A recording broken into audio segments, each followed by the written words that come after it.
So I'm Shenique Smith. I work with the Nature Conservancy in our local office here in the Bahamas. And I'm going to be talking about mainstreaming natural capital into Andros development strategies, which is really a policy issue, and just a little bit about the policy side of this project that's been going on. But I'm going to start really broad, which is currently we're facing a lot of threats to our natural environment. The threats include expansion of human communities for tourism, housing, agriculture. There's issues related to infrastructure and energy. Okay, we're also looking and grappling with issues related to unsustainable fishing practices and climate change, which we've heard about over the last few days. So the threats we face are severe, and the stakes are high. So at TNC, we believe that we can really address our problems and find solutions to the problems. And so we are taking an approach that's multi-pronged, that's looking at not only protection of areas, which has traditionally been the area or the space that TNC has worked in the Bahamas, but we're also looking at how can we transform our relationship with nature as well as inspire action that's going to bring us to more sustainable practices every day. And I just wanted to bring this to our attention because the Andros Sustainable Development Project, which I'm involved with a number of other people, is really more about how do we change our interaction with nature so that we change our relationship moving forward, as well as how do we inspire people to think about not just protection, but using resources in a way that's very sustainable as we move along.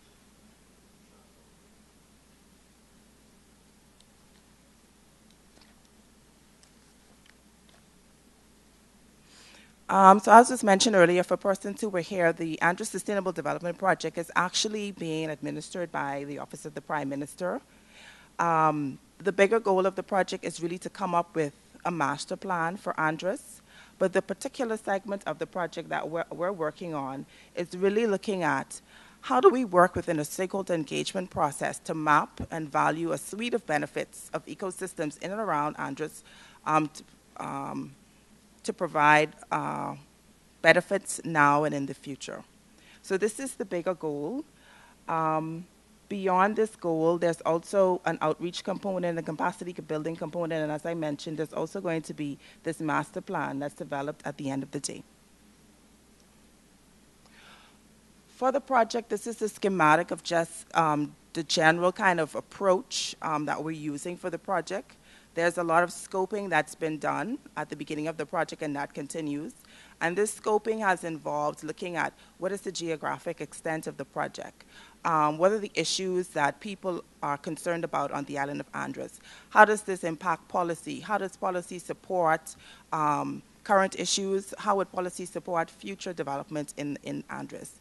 Supporting the scoping part of the project has also been compilation of tons of data about the ecosystems, the current land uses in Andros, and other things. All of this is being fed into a baseline assessment or a baseline picture of what is the current land use on Andros, and hopefully eventually we're working on now what are future scenarios, or what can be the vision, or how can Andros be developed into the future. And eventually all of this is going to be synthesized into results, and eventually, as I also mentioned, it'll be fed into a master plan. Project partners, this project is being led by OPM, the planning unit within OPM. It's being funded by the Inter-American Development Bank. The lead consultants, particularly on the ecosystem valuation as well as the scenario development, is the Natural Capital Project. Self-consulting group is actually leading the stakeholder consultation and capacity building aspects of the project. COB is also involved, and the Nature Conservancy is assisting with the policy scoping as well as development of a GIS database that's going to support the valuation process as well as development of the future scenarios.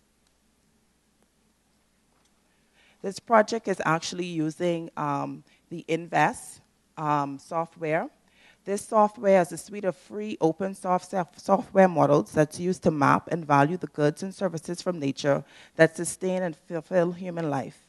Governments, nonprofits, international leading institutions, and corporations all manage natural resources for multiple uses.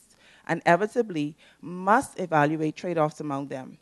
The multi-service modular design of INVEST provides an effective tool for balancing the environmental and economic goals of these diverse entities. INVEST enables decision makers to assess quantified trade-offs associated with alternative management choices and identify areas where investment in natural capital can enhance human development and conservation. So for our process, our first objective was to work with the Office of the Prime Minister, local government, Androsians, the Technical Advisory Committee for the project, as well as other stakeholder groups, to understand the policy and development issues on Andros, as well as to map out how people currently use terrestrial and coastal and marine environments of Andros. Project partners have used an iterative process through stakeholder consultations that's been led by the self-consulting group, as well as, in some instances, OPM, to find out from stakeholders what are their needs. The science and tools that we are developing will be immediately relevant based on this information that we've collected from stakeholders. The policy scoping that's taken place, the review of literature, as well as the stakeholder consultation has helped the project team figure out what is it that people care about on Andros in terms of ecosystem services and current uses, and what it is people want to see into the future. So based on the consultation and the scoping exercise that's been happening for several months now, these are the major issues in terms of human activities and land use that have come to the surface. Development, which includes roads, hotels, bonefish lodges, housing, and commercial development. Dredging and mining, which is both on the land and the sea for quarry, sand, and aragonite, and other minerals. Protected areas, Andros has a suite of, it had a suite of 5 protected areas that was recently expanded to 7 that covers at least about a third of the landmass of the entire island. Transportation, both for goods and services, as well as for fishing. Agriculture, large scale as well as small scale, and we do know that BAMSI is on the island of Andros, which is a fairly large scale agricultural operation. Tourism activities, bone fishing, kayaking, bird watching, forestry, as well as fishing. And this includes lobster count scale fishing. For this particular exercise, crabbing is in the nomenclature of fishing as well.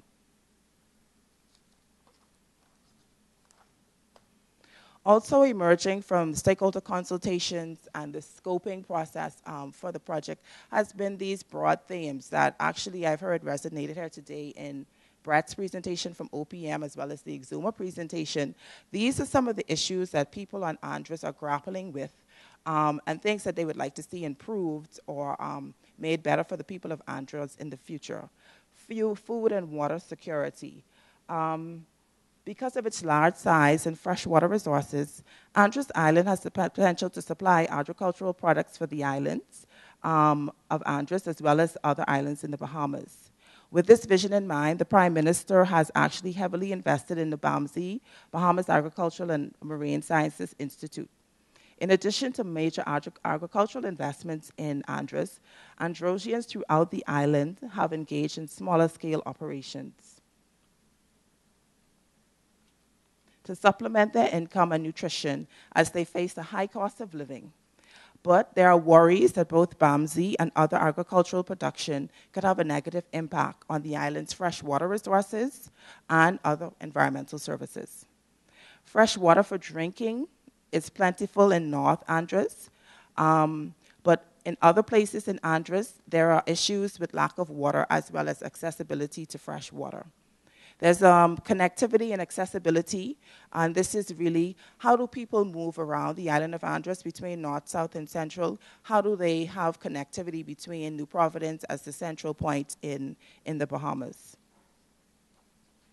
Education and capacity building. Androsians recognize that there are not sufficient opportunities for education and capacity building on the island of Andros to develop it in the way that they would like to see in the future.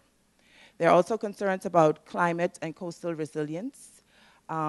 Looking at Andros, there's a lot of mangroves. The island is extremely low-lying. People are seeing issues with flooding and risk and damage to their properties on the coastal environment. So there's concerns about this. And last but definitely not least, people are concerned about livelihoods, opportunities for livelihoods on Andros, as well as income equality. How can they ensure that the wealth of whatever is happening on Andros is actually benefiting locals and not being exported to New Providence or perhaps outside of the country?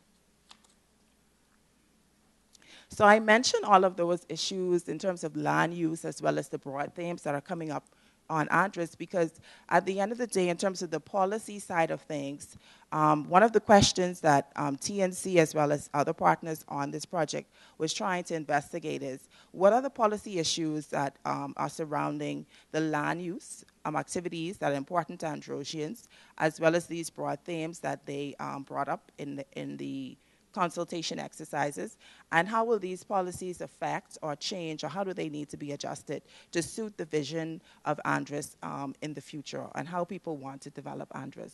So as a part of this exercise, the Conservancy completed a desktop study of legislation, national policy, research papers, management plans, and numerous other documents related to the various sectors and human activities that impact the island of Andros. Areas of focus included freshwater, protected areas, forestry, and other uses previously mentioned. Okay? Relevant legislation was compared with the priority human activities identified, and once that was completed, the legislation was also mapped to these activities to see how do the legislation support not just what's going on, but what's going to happen in the future.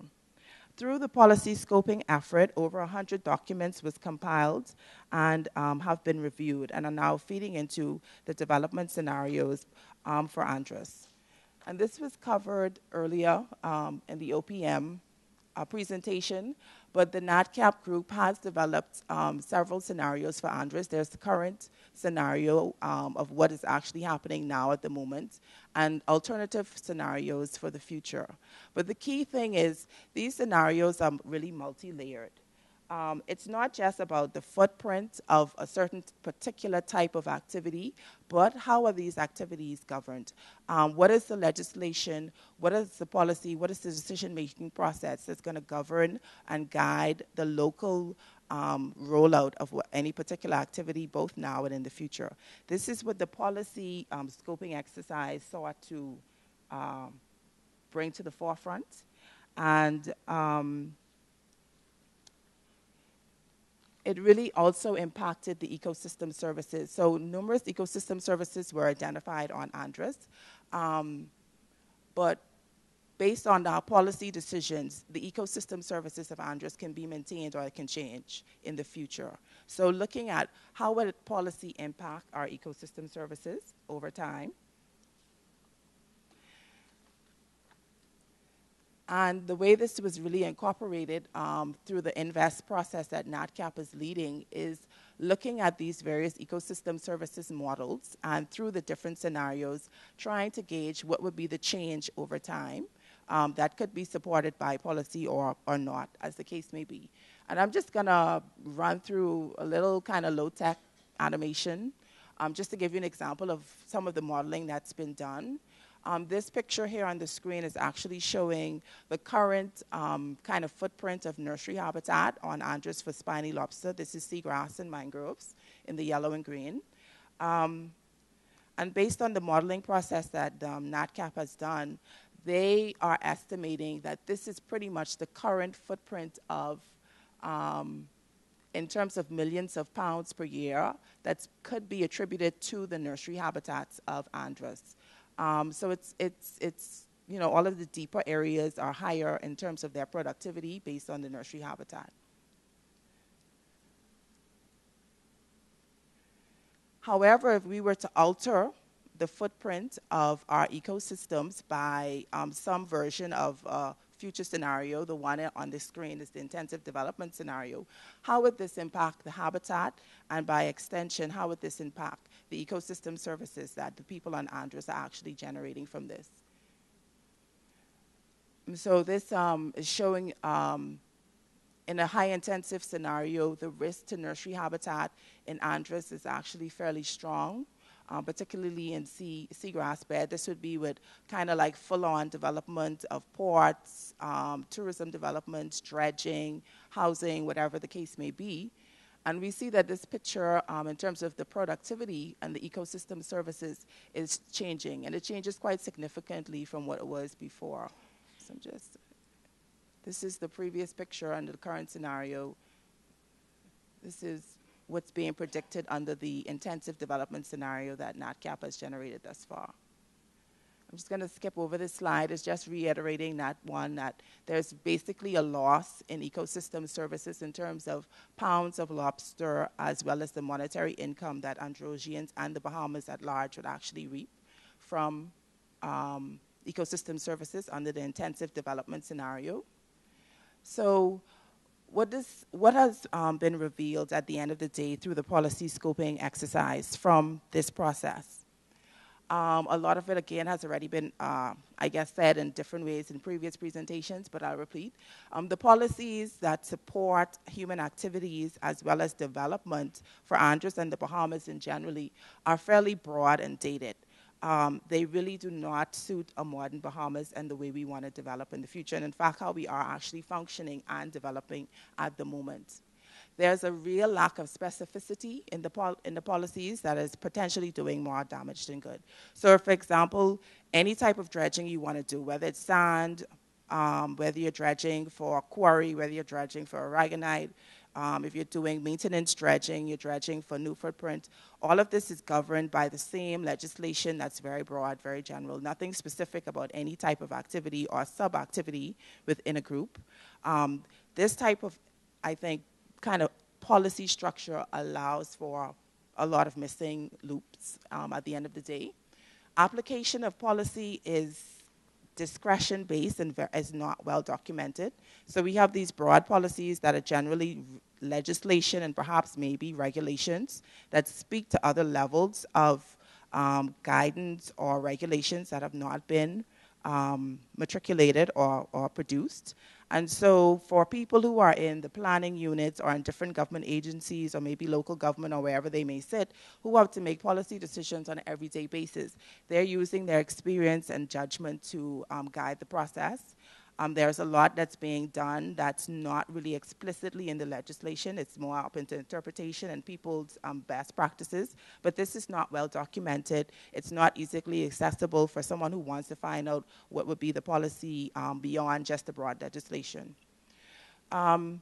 For me, I think also what's come out of this exercise is questions related to hierarchy and order of policy, as in where you have multiple policies that could be applied to a situation, what trumps what, which agency has the kind of, I guess, the upper hand or the veto power, and where should you start? There's some, I guess, lack of clarification and I guess a bit of murkiness in that area.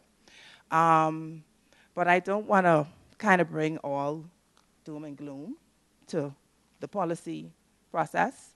I think this entire project, which is a policy project and to a certain extent, is about changing the way we've been operating up until this point. And so I think policy insights and implications for this project at a broad level really, if it can do what it aspires to do, which is come up with an actionable master plan that's really accounting for ecosystem services and how we can preserve them while developing, as well as feeding into the national planning process, which is new for the Bahamas, as the previous presenter mentioned. This is somehow we've gotten it right, perhaps in inspiring the government and the people of the Bahamas to interact differently with the environment moving forward than they have in the past.